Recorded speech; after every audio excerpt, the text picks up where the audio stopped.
இவ என்ன பண்ணா தீனி எடுத்தா சாப்பிடணும்ல, எல்லாரும் கீழே கொட்டி வச்சா எப்படி நீங்களே பாருங்க. எடுத்து சாப்பிட்டு எப்படி கோவத்துல அள்ளி வீசியிருக்கான்னு பாத்தீங்களா? இந்த பிள்ளைய என்ன பண்ணலாம் நீங்களே சொல்லுங்க.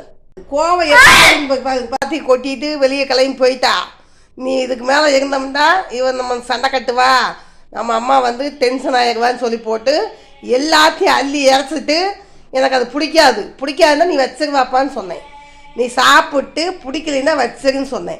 அதுக்கு எப்படி இறச்சிருக்கான்னு பார்த்தீங்களா? எல்லாத்தையும் இறச்சி அள்ளி வீசிட்டா. கோவம் அப்படி வருது. பூஜை வந்து சின்ன பிள்ளைன்னு நினைக்காது. அதை வந்து உங்ககிட்ட சொல்லிட்டுனாமா அது கோவம் எச்சா வருது, டென்ஷன் எச்சா ஆகுது எங்கள் மேலே கோவம். இனி எப்படி நீ எல்லாத்தையும் வீடியோ போட்டு காமிக்கலாம், என் கோவத்தை எப்படி காமிக்கலாம்னு சொல்லி சண்டை கட்டிட்டு இருக்கா வெளியில். இவங்க எல்லாம் கூடி சுத்தம் பண்ணிவிட்டு அப்புறம் அவங்ககிட்ட காமிக்கிறேன். பார்த்தீங்களா எப்படி சண்டை வருதுன்னு பாருங்க. இதெல்லாம் வந்து நம்ம ஸ்பெஷல் சைடு வச்சுருக்க குழந்தைகளாம் இப்படி தான் பண்ணுங்க. நம்ம தான் பொறுமையாக பண்ணிக்கணும். இருக்கா சரி, அதுக்குள்ளே இந்த 2 பாத்திரத்தை விளக்கி வச்சுட்டு அப்புறம் போய் சமாதானம் பண்ணிக்கலாம். வாங்க விளக்கி வச்சுட்டு அப்புறம் பார்க்கலாம். விளக்கி கழுவியாச்சு, நீ போய் அவன் என்ன செய்கிறான்னு பார்க்கலாம். எல்லா வேலையும் முடிஞ்சு காப்பி போடலான்னு பார்த்தேன். சரி அவன் சமாதானம் பண்ணிட்டு வந்து காப்பி போடலாம். வாங்க போய் பார்ப்போம். இது வாழை மரம் வச்சுருந்தோம்ல, வாழை மரம் வாழைப்பழம் பழுத்துருச்சு, மரத்துலேயே பழுத்துருச்சுங்க ஃப்ரெண்ட்ஸ். பார்த்தீங்களா பழம் இருக்கு. இது வந்து எதுவுமே கல் வைக்காமல் பத்தி வைக்காமல் அப்படியே பெருசாக இந்த பழம் பழுத்தது.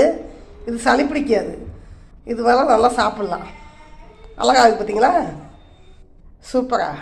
வாங்க சாப்பிட்லாம். பெருசான பழம். அந்த பழத்தை கொண்டு போட்டு சமாதானம் பண்ணி பார்ப்போம்.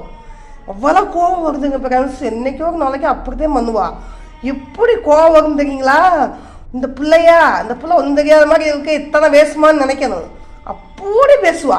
பாருங்க பாருங்க ஃப்ரெண்ட்ஸ், எவ்வளோ கோவம் பார்த்தீங்களா? எப்படி என் கூட சண்டை கட்டாக்கான்னு பார்த்தீங்களா? இவெல்லாம் எடுத்து சாப்பிட முடியாமல் கீழே எல்லாம் சிந்திட்டு என்னையே கோவிக்கிறா. பார்த்தீங்களா எப்படின்னு பாருங்க. கோவம் நீங்கள் சொல்லுங்கள். பூஜை நல்லவங்களாம் நீங்கள் சொன்னீங்கல்ல, பூஜை நல்லவில்லை, பூஜை குட்காலுன்னு சொன்னீங்க. ஆனால் அவன் என்ன செய்றான்னு பார்த்தீங்களா? அம்மா கூட சண்டை கட்டிகிட்டே இருக்கா. பூஜா வந்து குட்கால் இல்லை, குட்காலுன்னு சொல்லக்கூடாது. சொல்லலாமா? சரி, தங்க பிள்ளைங்க. என் பிள்ளை தங்க பிள்ளை, செல்ல பிள்ளை, பூஜா பிள்ளை. உங்கள் பூஜா தங்கமயில், செல்ல மயில். என் தங்க குட்டி எங்கடோய், என் செல்ல குட்டி